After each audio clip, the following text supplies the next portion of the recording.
Hello les amis, je suis trop contente de vous retrouver aujourd'hui pour une nouvelle vidéo pour partager euh, une expérience que je suis en train de vivre et qui me met, qui me met vraiment en joie profonde. Euh, Ça fait déjà un petit moment que je souhaite créer en fait euh, une communauté de personnes hypersensibles, un espace dans lequel on a vraiment un espace pour s'exprimer librement, exprimer qui on est, être en totale sécurité pour vraiment évoquer tout ce qui est là dans l'instant, sans jugement, sans avoir peur d'être jugé ou quoi que ce soit. Et j'avais déjà rencontré en fait une personne avec laquelle ça avait failli se faire et puis finalement elle a quitté le projet et c'était OK pour moi. Voilà, tout est juste, j'accueille. Et récemment, fin 2022, j'ai euh, initié une rencontre avec une personne sur les réseaux, sur LinkedIn. Et ce qui est drôle, c'est qu'en plus, elle porte un peu le même prénom que moi. Elle s'appelle Charlotte et moi, je m'appelle Carole et c'est la même racine. Donc déjà, on a une même énergie, on va dire. Et en discutant, on s'est dit que voilà, on pourrait co-créer ce projet-là ensemble.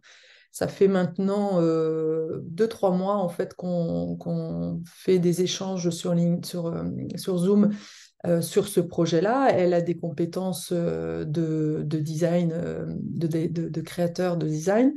Donc, voilà, on co-crée ensemble. Et ce matin, elle est arrivée avec... euh, elle a exprimé en fait qu'elle sentait une résistance. On en est à une étape où normalement on devait aller rencontrer des personnes de notre réseau, contacter en fait des personnes pour, comment dire, alimenter en fait notre réflexion euh, en interrogeant en fait des personnes ressources en fait. Et elle, de son côté, elle sentait qu'elle n'arrivait pas en fait à demander à ses amis des interviews et qu'elle sentait un blocage. Et donc j'ai pleinement accueilli en fait son blocage. J'ai utilisé une de mes méthodes voilà, pour aller voir dans le corps ce que ça a exprimé. Et c'était d'ailleurs super beau parce qu'on voyait que enfin, à la fin, elle a vu que finalement, c'était une résistance qui lui permettait en fait de sortir de terre et de devenir un grand arbre, mais qu'elle se sentait un peu figée par rapport à ça. Elle aurait voulu être debout, et puis finalement, en accueillant encore ce blocage, elle s'est vue comme un grand arbre qui rayonne et qui fait venir à elle en fait des tas de personnes, des animaux, des personnes. Et ce qui est très drôle, c'est que c'est une image que j'ai moi-même vue dans un processus il y a déjà quelques temps.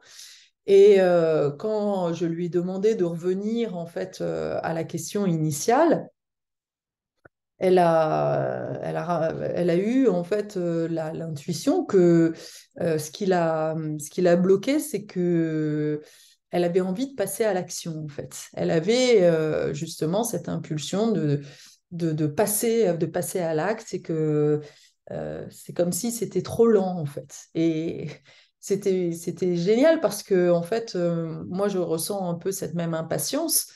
Euh, donc, quelque part, ça résonnait en moi, en fait.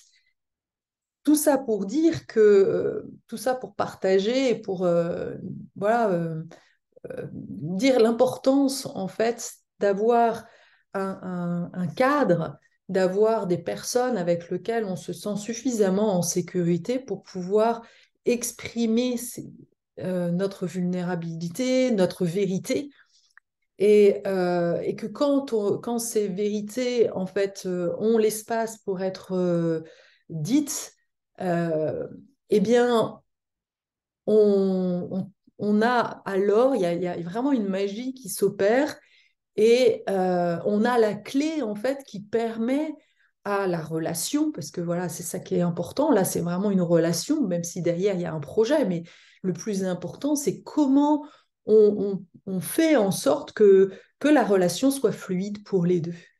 Et j'avais vraiment à cœur de partager ce cadeau, en fait, que je suis en train de vivre, parce que pour moi, elle est vraiment la clé d'une relation, que ce soit une relation amicale, une relation amoureuse ou une relation professionnelle.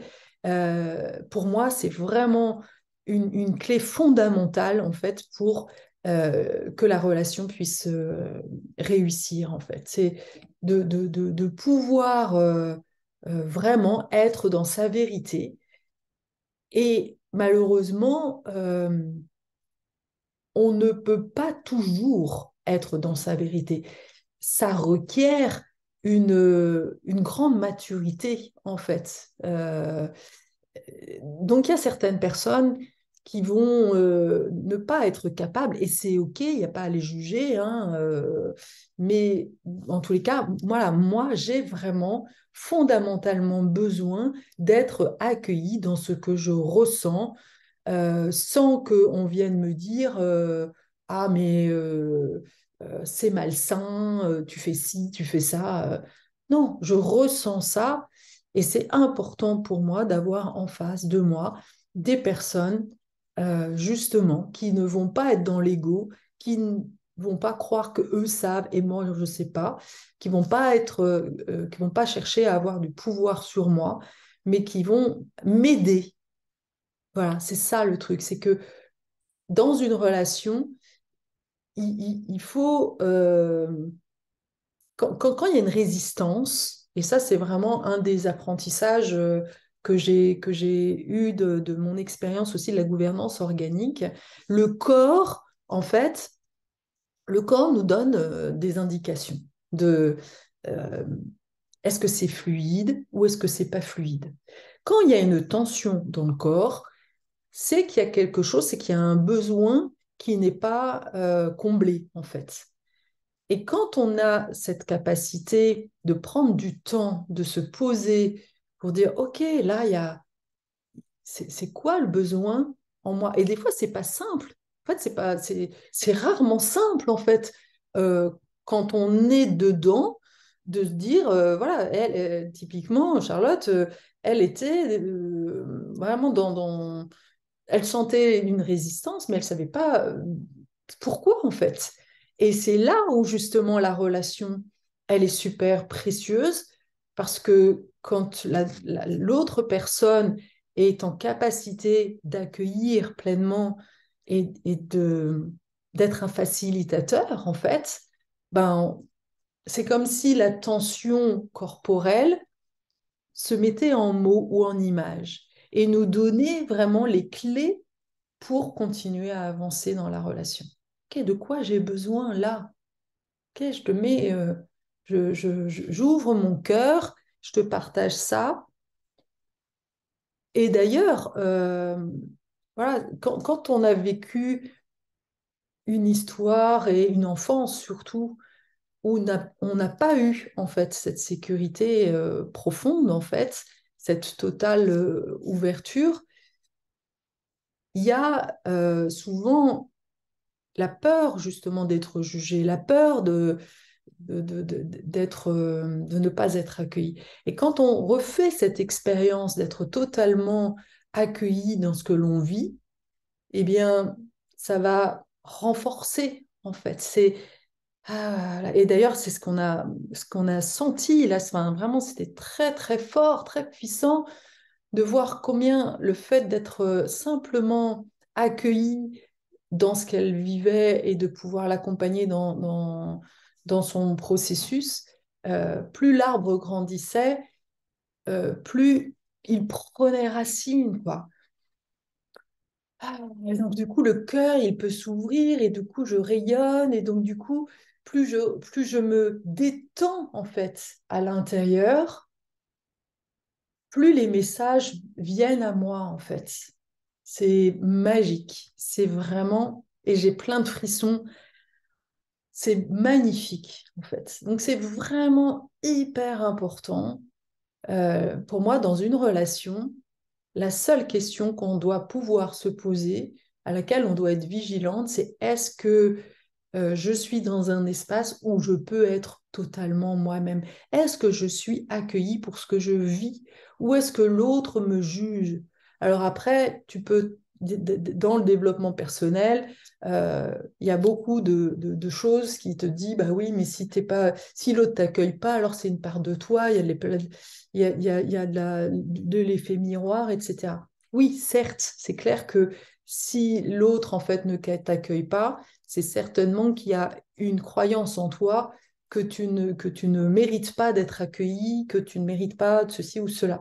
Mais n'empêche que euh, il est, il est quand même important de valider le fait, et peut-être que du coup tu as attiré cette personne pour renforcer ta croyance que tu ne pouvais pas faire l'expérience, blablabla.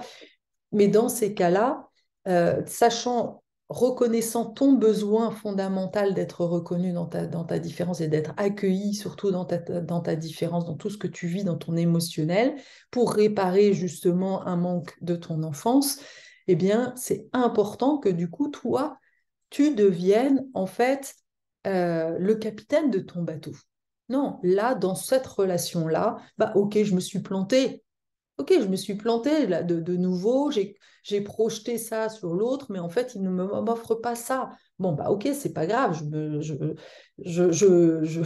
le sors de mon bateau et je continue à être le capitaine de mon bateau. Je mène ma barque, en fait. Je mène ma barque parce que et je continue à chercher, en fait. Et donc, la prochaine fois, je passerai peut-être plus de temps pour m'assurer que cette personne est bien une bonne personne, la personne avec lequel je puisse être en toute authenticité. Et je vais le vérifier encore et encore. Et plus ça va aller, plus ça va être rapide. Et plus je vais faire les choix rapidement. Et plus je vais m'approcher de cette personne, en fait. Voilà, j'espère que c'est clair. Mais en tous les cas, c'est quelque chose, c'est un besoin très très profond en fait chez les enfants indigos, chez les vieilles âmes, parce que nous sommes différents et qu'on a besoin de vibrer cette vérité en fait, de pouvoir être en vérité. C'est parce que c'est la clé justement de relations épanouies, de relations apaisées. Voilà, on n'est pas en guerre. Quand on a cette capacité d'écoute, de ce que vit l'autre et que nous, on est accueillis là-dedans. Alors du coup, on peut s'apaiser, on peut ouvrir le corps et là, il y a vraiment des choses qui sont magiques en fait, qui sont vraiment belles. Voilà. Donc j'avais vraiment à cœur de partager ça parce que ça m'a voilà, c'est ça. Moi, en tous les cas, c'est vraiment ça qui me... Je sais même pas comment exprimer ça, mais c'est des moments de grâce. J'ai vraiment la sensation de toucher quelque chose de tellement profond, en fait, tellement précieux, tellement délicieux. Voilà, merci. À bientôt.